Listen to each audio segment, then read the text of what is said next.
oyino di Ghana fu hwan mokra na emrashe bedwani a wati abanwa so de ma afutu aye ono na se onumunyamfo afenyo Markins wo kirem sa pressure pa no a NDC de ma electoral commission no adeso ane mo ayeden eno nti civil society organizations ene ama hodro so mpanimfo mra nya sade a atama shi okroma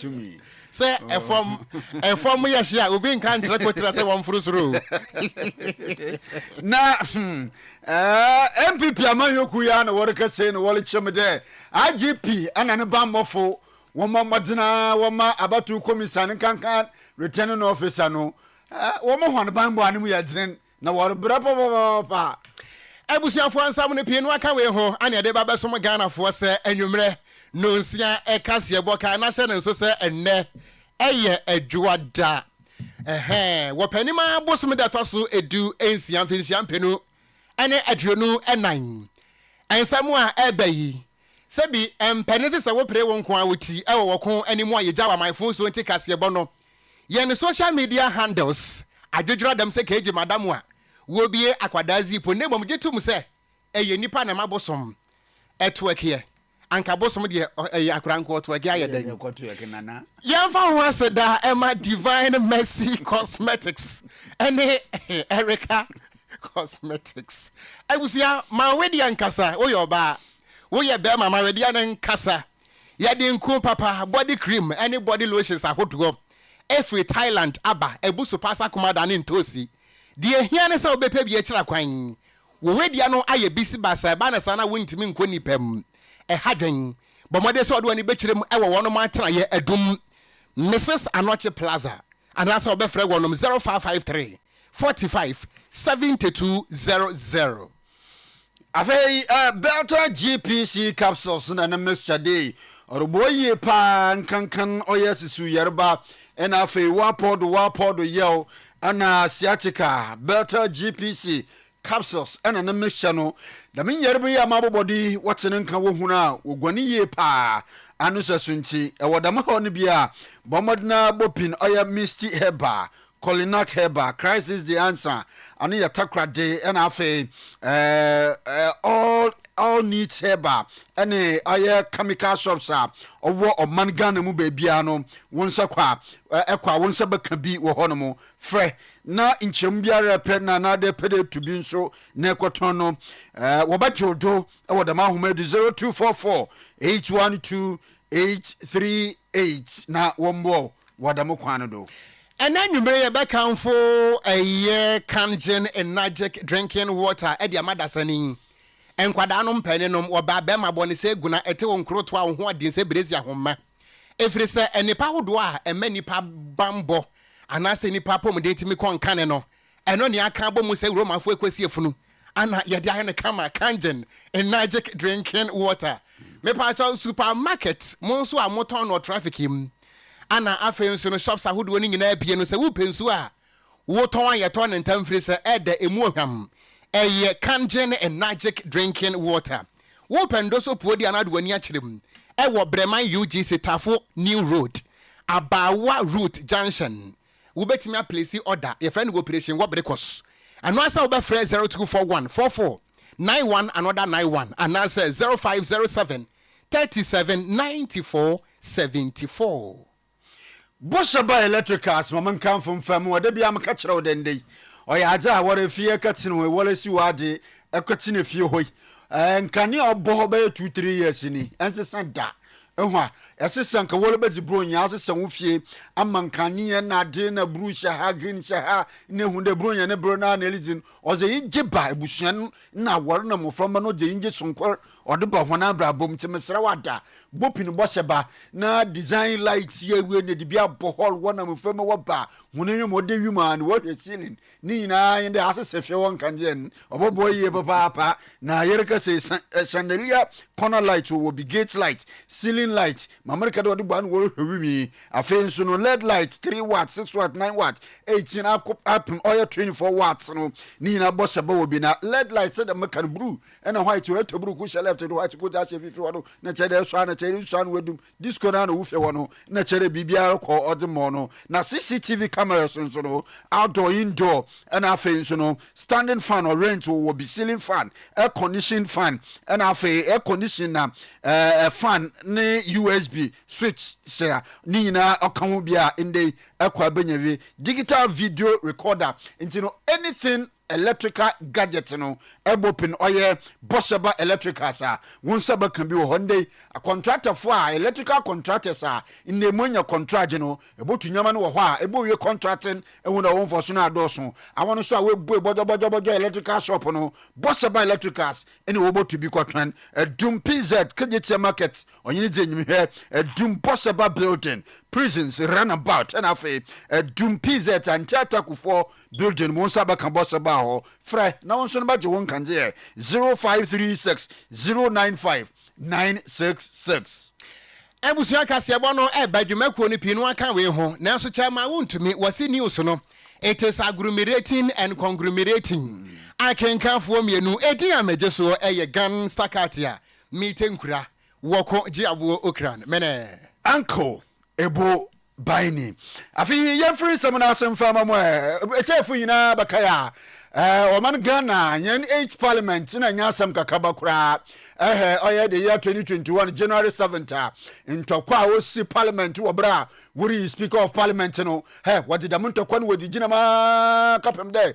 ene nansia so wadi ntokwa wadi sim ena afi wadi sori ya afi yekoto abawie na nde ene oboto gwade about speaker of parliament abansman backben wakwa akopem wafre mrahye begomfo nda wombra ya to abe wombra ne yentena se na ban ndwuma bi wo ho a awode obaye na soye ni ebobo hu inde oye first quarter of the year 2025 ode hinani budget kura yenka ne nto ya de a yereba abakan ntino mbahye begomfo nyina wobai na wobodru na abansman backben speaker of parliament ode akwa abansam ozirma oye mbrahye begomfo no na osi oleda oye amampanyina watu abawoje yin his excellency John Dramani Mahamafo na mumu no onka huni de ehwe de ganganton victory a Ghana for that man na he cannot afford to disappoint Ghanaians amampanyina da Mahama babeni say awo Mes magana fu nyu mujiji pa wasanju abe la lo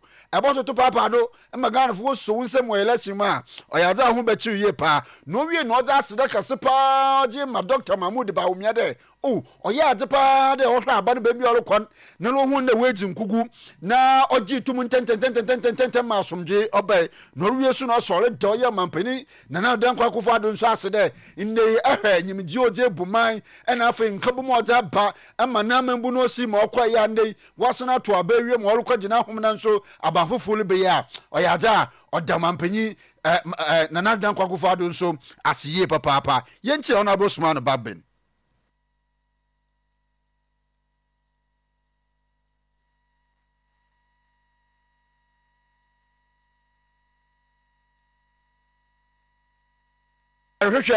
Engine ya boy ya zamamo speaker of parliament okopemu wo hono na yeguda yerehwe engine na yezamo wo hono mamofa nkom Medimafo Herbal Hospital Medimafo Dr. Tamida so inde oyaza ayasabia edi yerba biara kwa wobotum waso yerba na woyi yerba na woje fo zamo no ko Medimafo Herbal Hospital Dr. Tamida so yerba biara osadzima kumase ebuakwa atwoma agogo wonsaba kwanen kan pokuase mayira wonsaba kan Medimafo Herbal Hospital akasa ho ye ba fra 0244 77 4282 0244 77 4282 na Medimafo Herbal Hospital wombo na wonyareba no womfa mfiri ho emfa emmamo na yemguda na yentua okay inde mama ma oye edan no to 9-bedroom house oye aza edan no mu de ho ye pa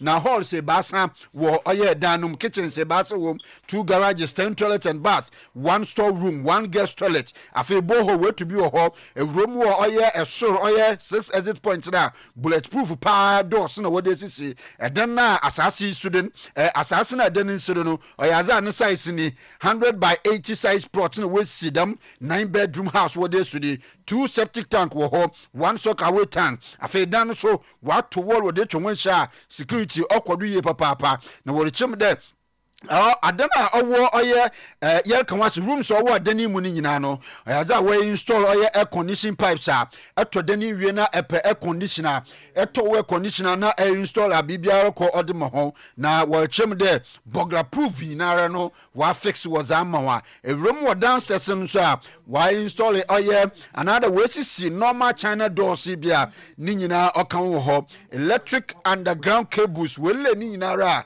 epe oye giant setup obotum wa bo ma bibiara konkan afi nkania nso ababro no a edan ye chede wesi hoi tina chede ekwa nkania bibia nsu na ade ohwo ntine tum ekoto dem 9-bedroom house edan no wo oye atonsu esere so fre na jimu nchirem fisika ko kajidan nkratai 0244 062 665 na ko kotodani na bibiara nko mfama yemfa seda ema Faith Homeopathic Clinic ebusuya yade de wanhwe ni ya eba nketenkete sa no mpane se yade ba ana wo yade maame ho enu ntinu se bia wo yoba wutie me infertility wa wade nso awo ne ma enye be ye ebia na yade bi ewo ni paduanfo ni chirem ewo Faith Homeopathic Clinic anasa wo busuani bi a stroke yade aka na to ho esikyire yade pressure anasa sexual weakness be ma de woduru mpamu a eya na wa sheki wa wo so apawa na wabutu ani chie wo mpamu ese edwe ana stomach ulcer ayemkro bomode so de woni bekirem ewo ho asthma ana STDs be mo akowura ba bie ne kwanse ewura what nioma ma yekasa yi se won sahye woni kamu anie fo ni kirem ewo Faith Homeopathic Clinic wo behu wono mo atra yekase no ewo hene makokoben 18 wo betimi afre doctor 0246 7286 75 and 0556 272671 waye adwuma adwada ekopem me meneda na enanwumre yi Dr. Foko Herbal Clinic ese ye mo Ghana fo nyina mane se so watonsem ntentan a fo ani kirem ewo ho yenko yachi emra entino ma yenkete honorable Aban Sman Babin dan sama odutugwa wo mrahye begomen of voting, and I'm hopeful steps will be taken to remedy the defects in the electoral system and process, particularly of collation. Despite these drawbacks, the spirit of cooperation and respect exhibited by majority of the voters and political leaders reflect the resilience and maturity of our democracy. Let us acknowledge, appreciate, and celebrate this achievement and use it as a solid foundation stone for continuous dialogue and collaboration as we work together to build the Ghana we want. To some of you, honorable members, this meeting may be the last moment of service within the corridors of Parliament, but certainly not the end of your political service or end of life. You never know what life holds in store for you. I encourage you to soldier on. Who knows, you may be in the near future, you may join the group of members of Parliament referred to in this House as we shall return. Kindly take and remain hopeful of the future. We have learned some lessons in the aftermath of voting, and I'm hopeful steps will be taken to remedy the defects in the electoral system and process, particularly of collation. Despite these drawbacks, the spirit of cooperation and respect exhibited by majority of the voters and political leaders reflect the resilience and maturity of our democracy. Let us acknowledge, appreciate, and celebrate this achievement and use it as a solid foundation stone for continuous dialogue and collaboration as we work together to build the Ghana we want. To some of you, honorable members, this meeting may be the last moment of service within the corridors of Parliament, but certainly not the end of your political service or end of life. You never know what life holds in store for you. I encourage you to soldier on. Who knows, you may be in the near future, you may join the group of members of Parliament Enti onyamfa Bansman Babe na no si no na minority leader Kesila to Forsen ono so all kasa na all bo oye NDC amanyuko no members of parliament and they abatu no wodzi mu nkunyim na all chim de nkunyim a wodzi no oye adwumadzen na woye na nso no all bo hon kokode worba na waba form new government oye aja wonye ja odemfo zibabra Ghana nkote na Ghana fu won enyon so. Mr. Speaker, what happened on the 7th of December polls was a revolution, the people's revolution, what I call it. It was a revolt against a government that is obstinate, insensitive, high-handed, and dismissive of public opinion. It was a revolt against a government that called people with dissenting views names, such as detractors, cynics, naysayers. Mr. Speaker, sometimes they call views of dissenting people as Sambalat and Tobias. Ghanaians have clearly shown that they cannot be taken for granted and that when it matters the most, they will either reward those in office or punish those in office. Right, Honorable Speaker, it is obvious that MPP has been punished for its poor governance, economic mismanagement, obstinacy, greed, state capture, arrogance of power, impunity, disrespect, lawlessness, and persecution of political opponents. Na onyanfa aya Kisla to force na no see no na majority leader Alexander Afenyoma Kenso in the Olma oye NPP amanyoko ne ma na akwaba na olichim there in the nkunyima in the wona wage mu nkunyo Ghana fo na adwenche ne mmom no obo the vice president Dr. Mahmoud Bawumia na badu ye pa wo maturity a o show you abra o consider defeat in tampana one for basabasa ye biara mba awo hwana MPP for one afem. On the 7th of December, this mandate was rightfully exercised by the people of Ghana. They did so peacefully, without fear. They have elected a president and members of parliament. It is without doubt that our friends in the NDC have emerged victorious. And I take this opportunity to congratulate the leader of the minority side and his team for such an unprecedented feat. I also congratulate His Excellency President John Dramani Mahama on his election. Mr. Speaker, Dr. Mahamudu Bawumia did something very unprecedented. We've never witnessed it in the history of our politics before. Relying on his own internal collation, at 9 a.m. on Sunday, he publicly acknowledged the outcome of the elections, conceded and congratulated the president-elect, who was yet to be officially declared by the Electoral Commission. Nyamfa Fayama Kenna Suna no disema ode to gwa wo mrahye bedwem obra wokọ asetena wo ndanum. Yento anwumre no si aka sebo no eso yeda so agire mu e wo Ghana ye mrahye bedwafie ase Ghana fo beka ye a emrahye bedwade na toso enwotwe the 8th parliament no emrahye bedwa no emudwa mienu ene afanu ni nyina no na wo mo namba no obi anso nche obi ntina asanka ba ho no mo na eyere tan se eye titipieto mu ahoma na so se de emrahye bedwa no o ya dan akokwa de hwe bekumako every se ye to aba ewie yi NDC mrahye bedwa konya na aye dodo pa ana NDC fo de no MPP fo de no aye kuto be se adwie ba mpaboa na eno ana adwumako enya na siem abato mpasua so mrahye bedwa ni honorable Dr. Kesila to Forsen ene wone nsam trafo de nkomo akire mu ese woda wotwedi amponyankoro pon kwa amiase no obo ne mrane sa anafra naku sa yeto abawie yi nyankopon ama Ghana fo nyina titiriw ne MPP fo hunu se majority no na ye NDC fo no ana deserve ye wotirem se agenasi ya Ghana fo si ya memene de atwa mu yin ema NDC anya nkonya pie no a mrahye bedwa no ayeka yi NDC fo nya me ya dum a January bosom de toso enso won be majority no eye nyankopon no pese wo kire se ene piepia memwo no na ye kotobeku ma na emom wo gina so aka magana fo nyina te se nyame ya dom a numbers ya wo mo NDC mrahye bedwafo na nya no a wo mo eye majority sesi ano wo mo de baye adwuma aboa ama adeso bia no aban wei ede so agana fo no wo mo timi ayi ade afiri ho What you say what me wa come one be minority one be majority ning na no eto atimi atwa efri say die efunu no na ne abiese wen ama NDC mrase bedwa no etamu pa say ba bi hini to si abomu honorable Dr. Kesela to forcing emu nsem ne. We feel good, and let me say that the issue of who is majority and who is minority has been determined by the people of Ghana. It is not up to us to fight over it in Parliament. Now it is obvious that the MPP majority has now been reduced to Okran Uncle. So that's what it is. And we'll go ahead and do the business of the day, the business of the people, and ensure that the right thing. So I want to make something very clear. We will not support anything that will commit the next government. This is a transition. We should allow the next government to make the determination. But anything that will seek to benefit all of us, and all of us agree to, we will support that, like bills, lawmaking.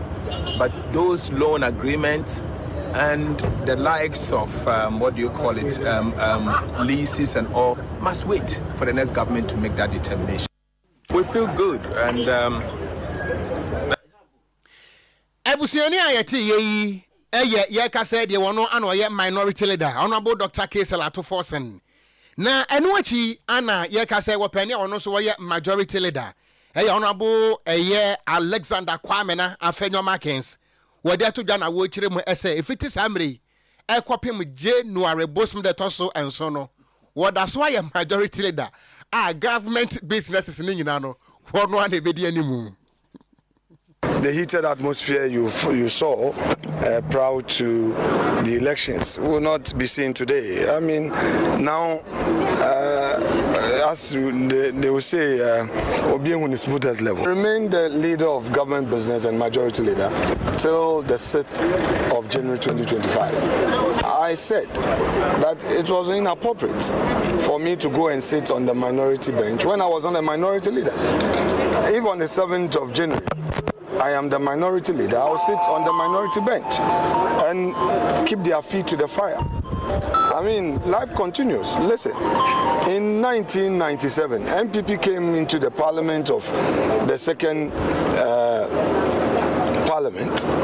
parliament with 61 seats. NDC almost had a 2/3. They had over 130 seats. We had just 61, with other small parties joining us, making 67. But the 97 170 seats, c'est la vie. That is life. That is democracy. All right? We congratulate them. The people of Ghana have heard them. They've given them the mandate. Our job in opposition is to do what we're supposed to do. Enia yeti yeyi eye efutu emrashe bedwani. Honorable Alexander Kwame na Afenyo Markins. Obi nyima ochambre dem. Na MPP amanyu kunu na ende wolusu. Na wolusu na wana mwaje na secretary do. Ena waziri su Justin Frimpong Kodua. Ena olisha IGP da IGP ya pocho. Ya pocho papa. Yeroboto abey. Oye National Election Task Force was shabo we gomtrenyi de. Hey, bambo anu ya den. Whatever my abatu commission neduma ya fun. Ena Ghana fu nyina na nso IGP me yele hu etie. Ebu IGP ehyen nyon yele hu sande. Eni si amanyo kunu woli di enenwa. Woli di abatu commission hu neduma ya fu wonenwa. Abasem no si. Constituencies baya nan NDC fo etutrasem epoye mantem ama recollection weyi wada oye Accra Police Training Center tesano no NDC fo na sena to ahye ho cheda asomdwe wo fo na asomdwe wada abatu commission onye no di edwuman enya ta wa ma okra ncha GPA du bo shadow electoral commission be bibia no quality results na wie nanso so NDC for macho man for wo to trust them ho electoral commission ye candidate say results MPP enya no ye fa MPP dey NDC ne fa NDC dey MPP mo dey candidate to esi so say obewu na so be parliament dey na wo pe na mo tintim ye candidate ni nsa Oye no free afa north southwest. And so your candidate or who share votes are now 16,058. And this candidate now 16,000. Your candidate now 16,058. And then this candidate now 15,372. And no share vote margin DBT and this now 686 votes. And also this for 2 transactions or Mama Electoral Commission and quality results na we. Over 30 man south so Honorable Martin Kokweje Mensa Kosa no dinkunim or South constituency. Our votes are near quality with now 46,468 as against NDC candidate with now 43,365 votes. And also said the NDC 4 years to try some Okaikwe Central, Afano Southwest, and Afano South, Afano North, no. San of the Koha, the Chiman South, Intimin Kanwi. From Ponko, General Secretary, the ruling and the outgoing party, NPP, no, and Ethan and Kadolu Sugwaji Pinu there. Bambo wants some more shabo, then they are about to mobile providing Bruna so. Kabosha was a drew Mizuo Mira, I from Pojana. When I can say they are crying foul, no, I just will move soon, Coco. And your foul.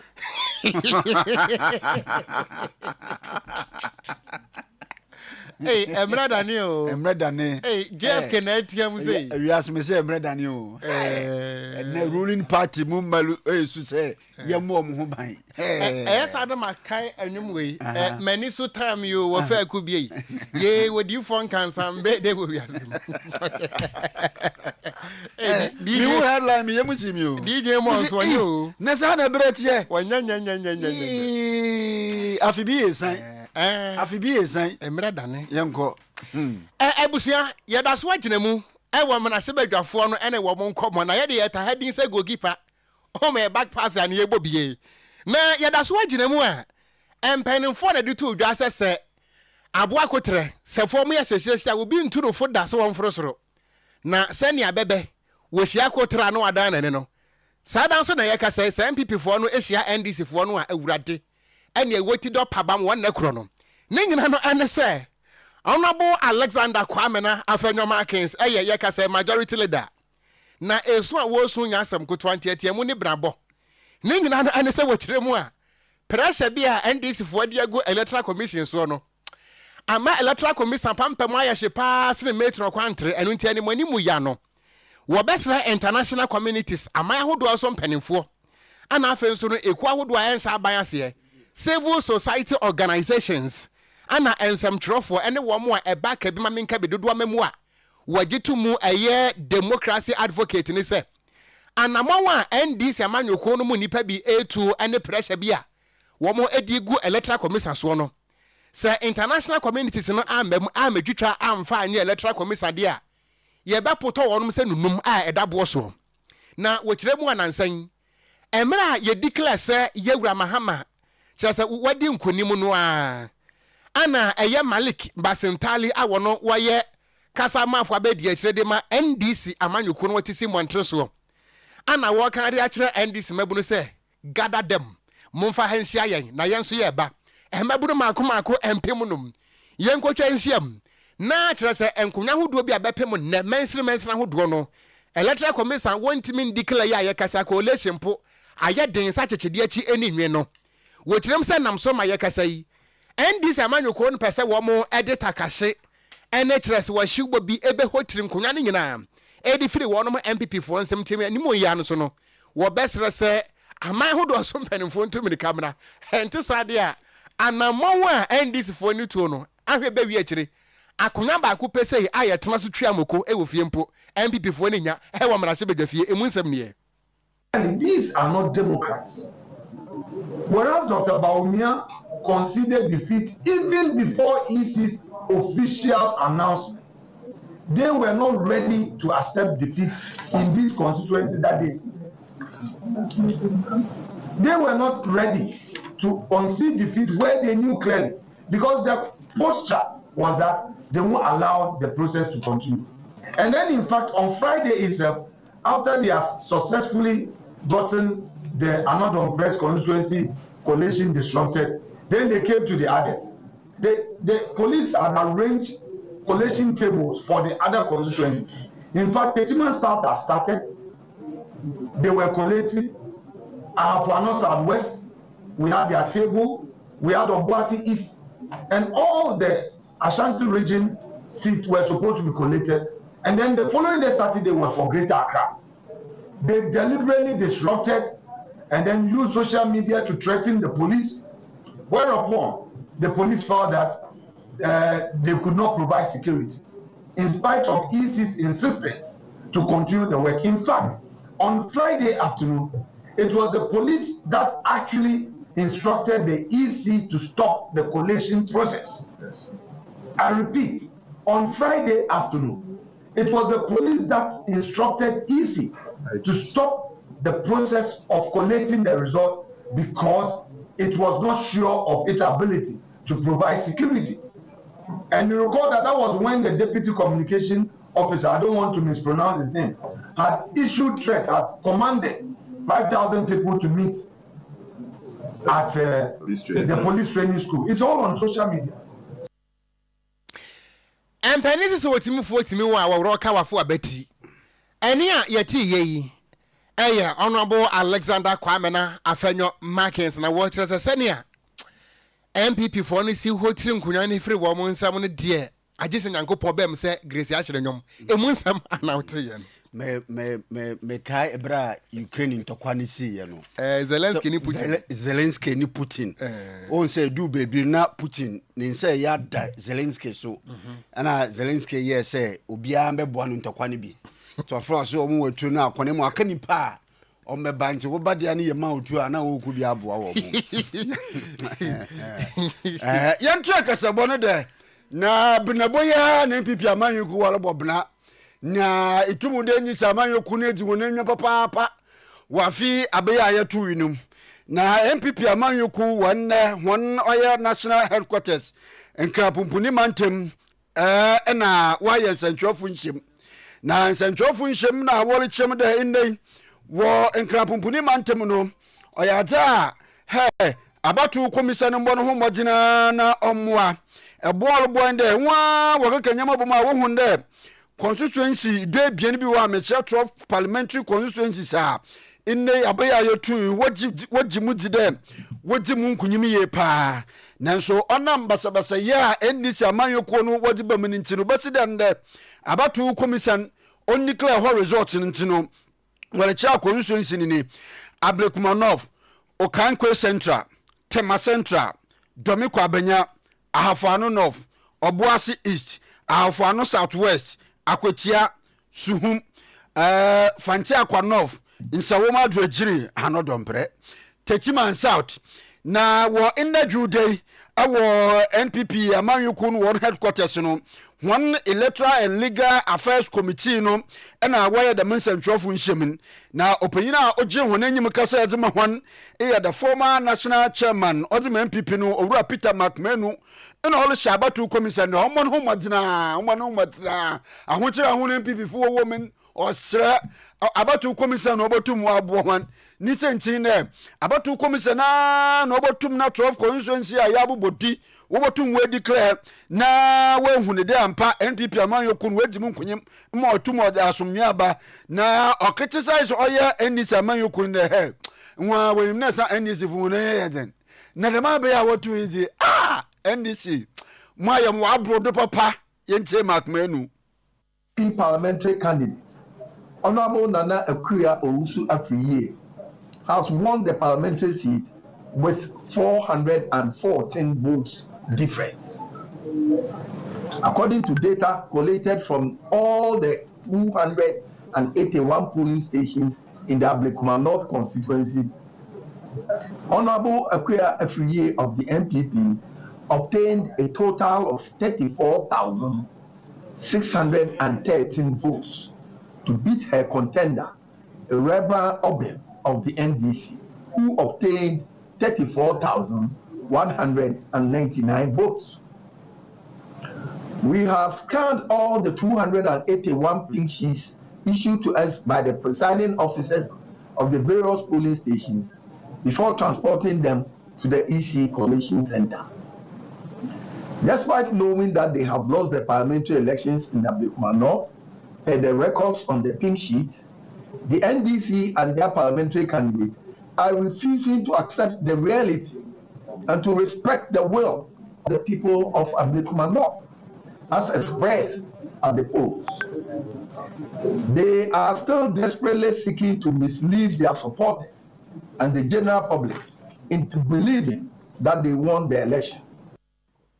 Enti adumra about to come say yesraw be declare na ndis amanyoko no will mislead one supporters here pa emande nyadza woje wura about human amwoma asomdwemba Peter McMenu formal national chairman di MPP amanyoko ye to akasebo no so ana ye ka we sanwumre no nsia e kasebo ana ye kenka de afira sante mantamo asansa akrokoti akwa Oyerepa wo ha na akiripo enson na ye bomu Ghana fana ba bibiada the Republic of Omofia kasebo no enam so nti Ghana fo akire se mu de sano manam ye kwaso ane ye ba be kire mu ewo asante mantamo na ye kasa kumase ane ne mpota mu ahodo de wo pensu atre masei e de anom waduru wanhwe ya wonya efiri se efiti be se efiada no bepem ne wonom a Ghana water ensuo ni bi efa wonom pipe mu ene wonom tap mu de ayede papa kire se ensuo no bia na kire se tap wo bohwere ma kire wo ene obeti ani hwe na ensuo yetua water be kroma ehu na eno ana Ghana fo busa se aden na yeti kumase eho kumase Garden City wo se krom na ye pensuo bonsu amampo a ye chim ye tapo a ensuo ntime ma ene adehye a wonom ewa ode ne ho kwada so ne adese wo mo tiam anie na efrehin na ba ne se ne ababeduru hanom ene Ghana ye nyansuo enumun na se bimpanisi akutia biada enim ne wranti Vice Chairman Edema Senior Staff Association of Ghana Emma Ghana Water Company Limited wonom subsidiary Emma Public Utilities Workers Union PURC Ashanti Region Ora Emmanuel Okpoti Kodia waba bonti abekire mu die nti a ensuo no Ghana fo ye bie ye ntapo no a ensuo no entumi emma na wotire mu ese major water treatment plant mfidi ahodo a Ghana Water Company Limited wo modidi dwuma epompi ensuo eba ye fiefie mu ewo kumase ha no Ghana Water fo kire se wo mo adundum mfidie no ne nyina no ene se bungalows mienu bi a Ghana Water Company wo mo mpanimfo ana etititi mu no enipa bi afa kwati kwan afa esumase a wonom edwiri womo atraye no egu ofiri se womo susu se private developers bi ana akwakoto saa me ai horma no nti no wafa kwati kwan edwiri saa wonom atraye no egu na no ana workers ni kirem se da bi de akoso no womo ntimi ntra se ema se bieburu eduadu mfrane wo mesi koti ana wonje bode betem enam so wonom adundum plant ne nyina no ene se kwan a private developers bi afa so na wonom ebu wonom atran ne guo no entwa yie na ena ensamtrofo nhia mu ase ana owura Emmanuel Okpoti Kodia waje bre ehotira kasemu a na wone ensamtrofo edi enkomo na Oyerepa kasebo yensamtroni akua afriye na wadwedwra dam ewo ensamtrofo nhia mu nase a woto mu nkra ede emayen ye check akra na ye hu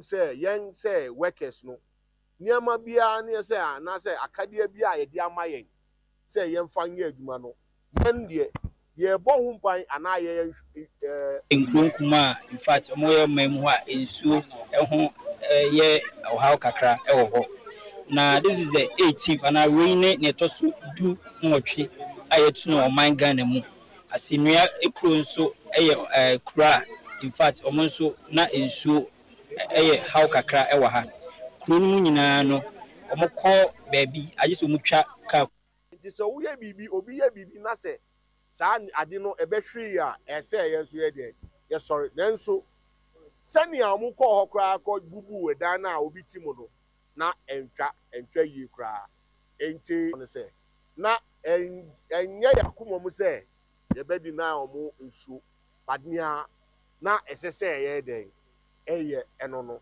say ye kai say ye nana bi say turubu akobia odiniti di atrema say ne fact no at the time ebia of course ye mfa ne nyesa awe na omo anti ase ba echirema abenya ehu mfaso ntinia ye ka ne say ye edi abo Ghana water ni Ghana any asanteman eniama edwapade ho na asiye amaye nyina. Clearly, as our brother has indicated, the strike has been suspended pending a swift resolution of this matter.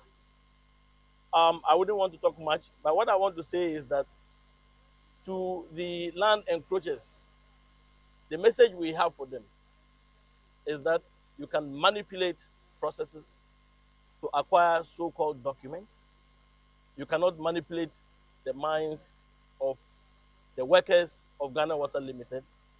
We are doing this standing by Ghanaians. These people are acquiring these things for their individual interest, but we are there for the interest of Asante-Man and the whole of Ghana. And I'm waiting me a time so more 4 days in Minare, Moamufe. Moamufe.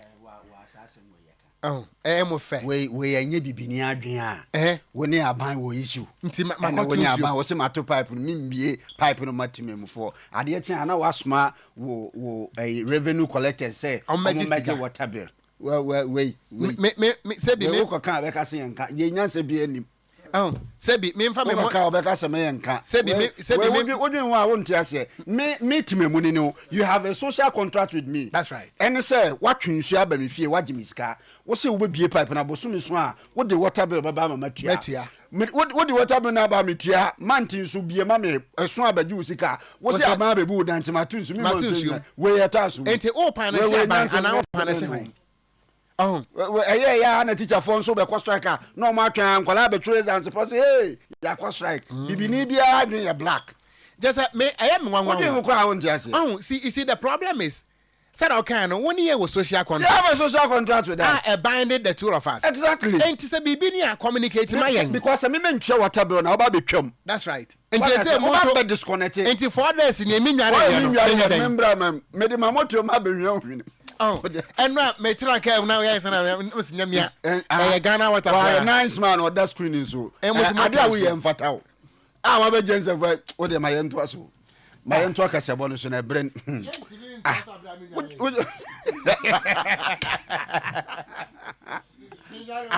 Ojo kra on ti asesa. Na so ba. Ye wudi o mochi abeka de yenka. Would penifo bi Ghana say would do omochi pa wo be ka de ayenka enso na dia mo ye no enye.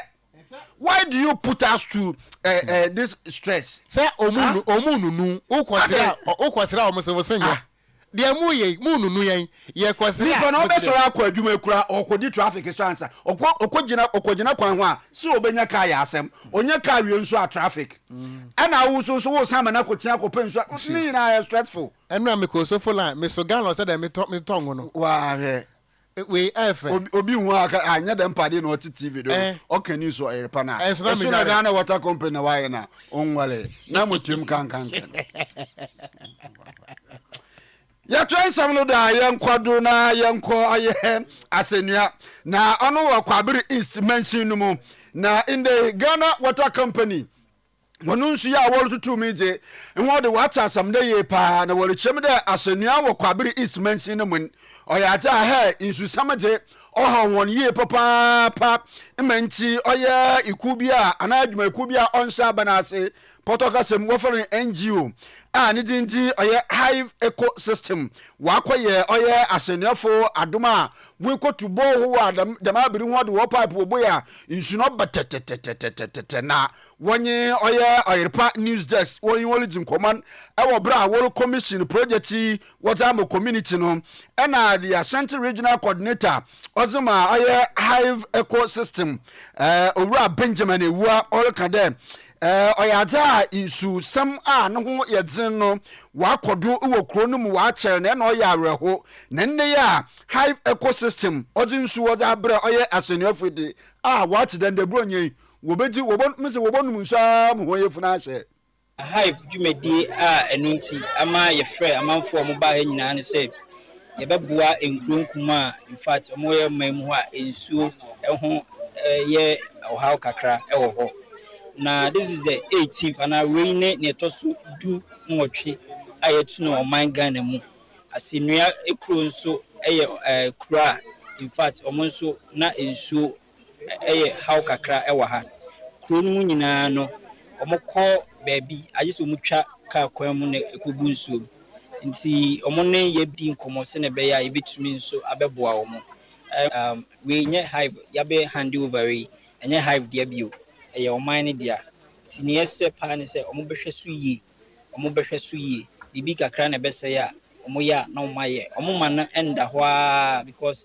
sɛ ɛkyɛ a na afei ɛsa develop biribi foforɔ nti adesrɛdeɛ ɛne yɛde bɛsrɛ ɔmo abɔfra mpanimfoɔ obiara ɛnyɛ hwɛsofoɔ ɛma agyapadeɛ no na ɛnkyɛ ɛma nkyirima no ɔpanyin kɛsɛ awie na ahemfo ɛna temamfo a wɔwɔ ɔyɛ asennua community mu hɔ na wɔsɛ ɛyingye bɛ na menya ɔsoro ɛnyingye aseda bɛ na menya ɔsoro ɛnyingye nsu mpo ni na ɔsoro hɔ kyɛdɛ nsu no ɔmonya no ɔmo ani agye ma ɛsiane sɛ ɔmkurom wɔ sɛ wobɛbie pipe paa na nsu bɛbu afam abateɛ ɛnyɛ adeɛ no ɔmo anya bi special committee for nsa ni committee for nyabetu mo fo sɛ ɔmo bɛbɔ nsu ho ban man yi ko nsu yɛ sɛ ɔbɔ ho ban yi a ɛda hɔ afebɔ half medical ada ɔmo afi bebre medical to mo nkapan na mo kan tinkro no ɔmo ba cha kurum ɛno bedi nkomo hakra ti mi mo no ho di hakra ti bɛda ɔmo afi bebre sɛ yɛ nuanom half for ɔmo kai yɛ mobro hu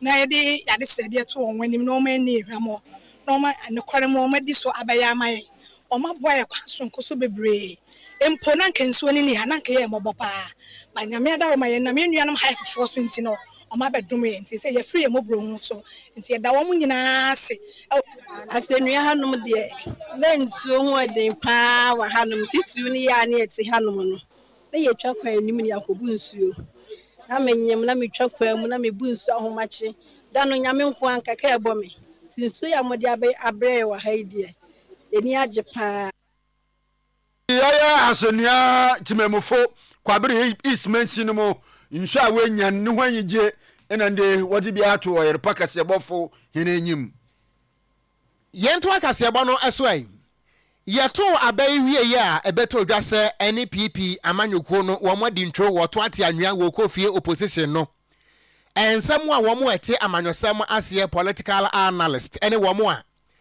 ɛka bi ɛwɔ mu ɛne Ghanafoɔ no bi ubusa wɔn a deɛ wɔn ka ne sɛ ade a ɛde NPP ɛkɔ opposition no ɛyɛ perpetuation of power asɛ tumi bɛdi nipa nsɛm no wɔn hu ne nyɔnko nipa koraa sɛ nipa bio na asɛ NPP foɔ bɛtena soɔ no enipa kakra bi na adidi amɛ ne wɔn fura ayɛ so dosoe na foforɔ no dodoɔ no ano ɛkɔm ɛde yɛn ebi nso kyerɛ sɛ ɛyɛ dwɛ ahantan arrogance of power ɛno ana de NPP foɔ ɛkɔ opposition saa asɛm wɔ yi ɛda Ghanafoɔ no paasa lip shine ana yɛgu so ana yɛdi ho nkɔmɔ a na no ana kane adwam tena ne de ma NPP amanyɔkuo no ɛyɛ Freddy Osima Uble waba abɔnte de nkrataa pia mɔnten so no wɔ challenge Ghanafoɔ sɛ wo a wɔsɛ NPP government no na minister bi na appointee bi ɛyɛ dwɛ no ɔyɛ arrogant no bɔ baako pɛ din wɔso wɔ challenge Ghanafoɔ sɛ wo a wɔsɛ minister bi yɛ arrogant wo a na wɔsɛ government appointee Article 71 office holder bi na wɔyɛ dwɛ enti na ma NPP eluso yɛ no wɔ challenge o sɛ bɔ baako pɛ din wɔ tiram sɛ nsɛm bi wɔ hɔ no mu a motete a ne baabi a ɔmpɛ so ɔbɔ din na ɛkyɛ sɛ ɛtwi ne sɛ wein na ɛyɛ abatoɔ ne akɔakɔtoɔ ana NDC atimi adi nkonim ɛba ne sɛn ana wɔn a MPP foɔ a wɔn da fam asese wɔn ɛwɔ wɔn nan no so boɔ no da so anso wɔn san na wɔn yɛ dwɛ ana hantan ana kyerɛ sɛ tumi yɛ wɔn dɛsɛ na nwammɔ ne atadwe wɔkyerɛ sɛ anya no korɛ na wo a wɔsɛ MPP foɔ yɛ hantan no bɔ baako pɛ din Freddy Blay n'anum nsɛm nie. Success have many fathers. Failure is an offer, and that's what leadership is all about. Right. And people will always find reason for scapegoating. You are expressing an opinion that some of our members were arrogant. I'm even surprised at that. It's typical of some sections of the Ghanaian public to be resentful. Let me say, you don't use an opinion of an individual. So he himself lost his election. It doesn't mean that he was also arrogant. Doesn't mean that he didn't listen to what members of his party in our executive in the constituency were. If you could engineer the loss of a constituency, why couldn't we engineer the winning of most of our losses in the constituency? Let's forget it. Don't particularize it and don't personalize. So you don't believe what Apia could be saying? I disagree with him. I'm saying you accused us of arrogance. I say I deny that. Point out one which you say was arrogant. Point out one. Don't just make blanket statements about your ministers, your members of government were arrogant. If you've decided not to vote out of resentment, and this sometimes is typical of some sections of the Ghanaian electorate, not only Ghanaian, but voters in an election. It has happened. What I'm saying is that in terms of handling the economy, we did not do badly. Nana Danko Akufo-Addo's government was good. Any Bayer say, any IAT, you're Freddie Blay, Canena, where your national chairman, Emma, NEPP, Amanyukuno, Wane Parker Wilson, Oyerepa breakfast time. Do you make soon as handsome way? I told you. Yeah, and Nazi Cheden. What's it? Okay, I am called National Service Authority, and I work as say, Nanda Casabon, so I'm doing those ye papa. Now, National Service Authority, Volusia was in the in Sambin and Oya in Central Jumefo to radio to TV do and social media do what chamber irrigation. Yeah, ghost names are National Service Authority no. What the rural authority no more in the what is the dream. Yeah, she comes over there in the Inca what the or National Service personnel and account so one Mescanabo Quasolpa. Now will chema publication or citing 2018-2019 service no nafe 2023-2024 service no will chem the ghost names no with this with the gumiye pa no and National Service Authority what the oil statement what the Abapado will chem that they want to state it categorically there hey in someone in oil in Firudono no kwal kubiare nyim will chem there in the authority no in the year 2021 we institute a strong electronic measures in the Obuhoma significantly we create oil balance from downstream and upstream no wab mobilize oil deployment of oil service personnel now wabo madam gosnem no ndia yerka sei ebi ni ntum mba mu pa no no no wolchem de mpo no the measures na wodi gu kwam no oyaja eya mfe annananimu ni ma kira 4 years from 2021 to 2024 no the measures are wodi be no rather no wabo ma aba no wanya sika man kasika aba no bahwere over 300 million Ghana cedis wabo ma aba no enye de miskan na abanden ana wadi the irrigation wadi ne mefridi ma yenkwa homa no so na ye ne Frederick adadindin komo or special aid or dema CEO for National Service Authority na onche nsemu no muye adade akwabo ya ebu openi na pomoko de eja dum ye ho ye pa na statement na ya kane further clarification or ho no nyimo wo henen we da sididi kan ma no this small correction give me a day okay Frederick ade yeah that's that ni yen anti yanko so ma mencha a promise a for that na mo ba so energy maso a mo ba en chance juma mu di na tantama na Ghana man na am say en na anata ye kakra ni na nsem ba to ga say a National Service Authority and some be because why binu susu say seven that ayekata say any prohibit air cost ho dey be kai mamen ka straight away that the answer and to na some ni nti mo ka kre ho ne say and zero process be yeah no we can national service no ayejuma die sonko a okodi ye eno na nam sa smart for and na for the kaya 120 million Ghana cedis okoye na the secretary say any dream cost for National Service na samre no ugu a onye service esna idi akopim ye renam sa kwai to ema usibu o my Ghana 120 million Ghana cedis I think say obi abetimi akọ no akọ is in the news. It's a no eti and o se there bi. I say ye fa kwan bi store ibetimi amaka ni na so ate e now. You about umia abefo kwan a now so digitization abaye. The chief for back America to be invite vice president Emma ne national service some and the national service team offices. Yeah, presidential and now and no and now not being said there be also number ben for council. And see my own the systems. Yeah, and then ubia sabi unya national service now say when you council national service no. Unti system no so. Na die di kai national service na so no omuduma die no mamem fa kwanya so na men tire atiefo ne man ketu abi. Ansa na obi baba be national service no. The men no say be national service authority.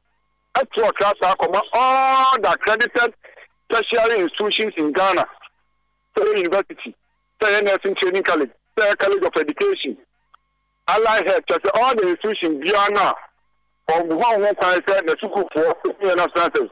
And the class come out. Almost all my salaries and yet at the staff for my identity those universities. Yeah, more school. Now national service. Because Ghana manager said to be a 1 year to year or my Ghana Munaya through tertiary no. I was or you be a or bus travel money 1 year. It is national service for the letter the car. Next school should also respond. Nobody my salaries about. It's never the K university, no. And if I don't go on 1 year for national service, now they are black national service authority. If you need power, another do it. It's a movie, the national service will go through process, administrative process. No more creating the friendly peace. Peace, and some make it peace. This all will be a who wants to worship for 1 year, yeah, over out. But you don't index number in the KTP. Now, some credit account. If you only school of 20 university, or better, when you index number, maybe a KTP. It's a KTP, yeah. And some of the P not KTP, the national service. Okay. So, Frederick, normally, a status number, so tell him to be network. Frederick, it's only we are. Then, not for my release, you're forcing not to want the cat out the jar. Yes, sir. Aha, and you know, you're bringing in fact, in Chema, I'm better for any other for a who require the first one national service. We know we do like this. Now, you're on any power, national service system, non catastrophe. And yet, the person is kind question nothing. And yet, the set will be made to me up them, sir, friends. Ghana, you're on the reason you're on any power to me. Mean to me, so you know, some cafe beans, everything else, and you're just to buy out. Or did you find a metric up? Metric up, oh, over national service, piano. Okay. Or letter online, the BR system is in such a way, say, online. Okay. Don't let it be. Now, we are common wages, and I say, we are promised. FM, and I will be about all the national service. So the letter, the banana letter, the bar. Why don't some pound when I come on in national service? Oh, yeah, Frederick. Yes, sir. I think that no more the whole yata say, naturally, my honor name from Mamuno, no quarter beer in him. No more the whole year, Pantino. My younger into my under Frederick Adade. Frederick Ade, or a special aid to Oye CEO of the National Service Authority. Some no yachim no more the whole year. Not shed them one and farmer no corbiaring. Yentua Casiabono, Eswana, Yako, and Fifi Mantemo. Sir Ghana for Ebekaya, Wapani, and what ya Benas was a Merashebedani, Ewo, Ekunfin. Honorable Francis Atukujo, Ebeto, just say.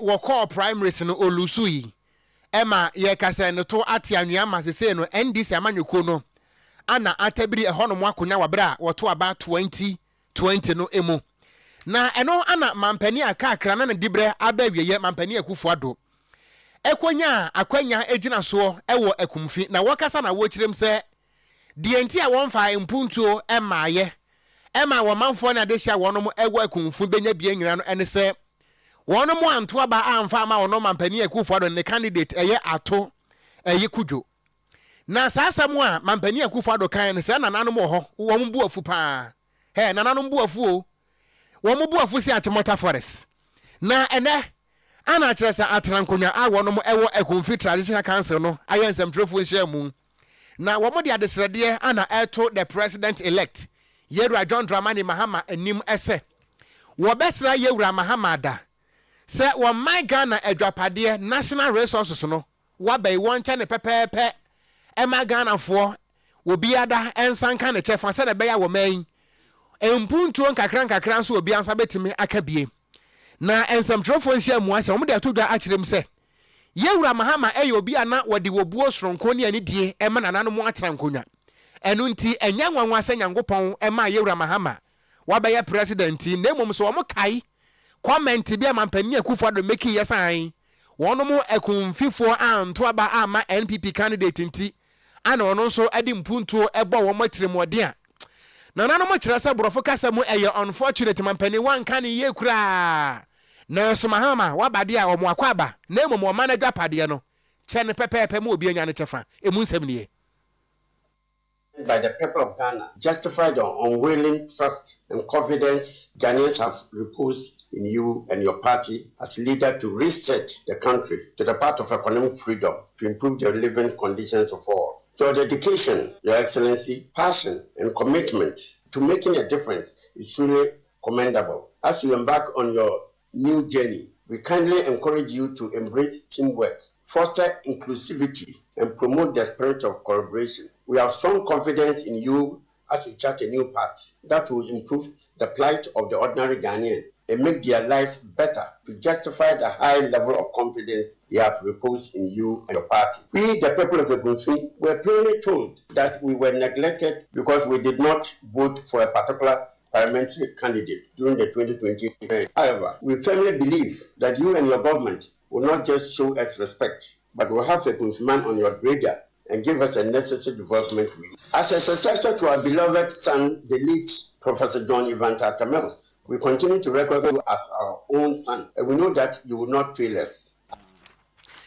Enti ebusuani eti ye aye odefo achen a wotoso enwotwe ana wode sansem we nyina todwa se mfomso a mampani Akufo-Addo eye ye ne Yewura Mahama hwe ne wanye bida emunsamo enono na Dr. Fokuo Herbal Clinic esi emo Ghana fo nyina ma ne ese wato ensamo ntentan apetehye wo prengo emoti asakre ubo ne se guna na obo yam na obo bonye obi ana de ma wo fo ni kire mu ewo Dr. Fokuo Herbal Clinic eno achi esikire yade diabetes ana hypertension stroke stomach ulcer hernia ebusu apani say when they acquire South Africa for Jabulan they can see be a true penny.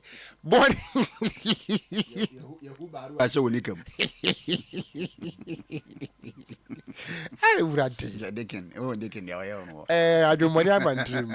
Some mechanic or coherent is zip and so soon they be.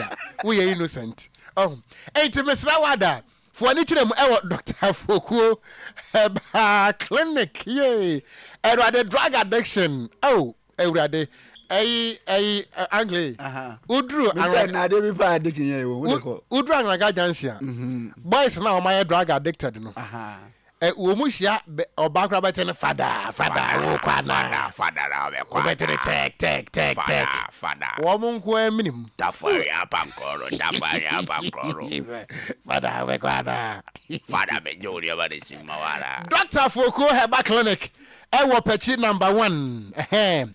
Fra Doctor 0242 155935 and 0242442166. Waye dwuma efiti eye kwesiada waye dwuma kwesiada ekopem efiala anopa na nwotwe kopem anwumre nonum na gastro and mensoplus mixture aba ebuso sakomada ni ntosi ewodwaso stomach ulcer typhoid fever wodwonso a wote yawo aduane to yamu a na wutwa ho na wafuruhuru mepacho diarrhea yemtim indigestion aduane entimi enyam yi a wadru eye gastro mixture kama papa ana ye wo menso plus mixture eno so eboa ema no amfichi kro mo te ya no menstrual pains ene menstrual disorder kama bomoden ye wo prostate plus mixture eno so eboa ama be ma o prostate no ayekese ana odwonso ntentem odwonso so a na asebia kam wugina obi blocks wachi 30 hours na watchem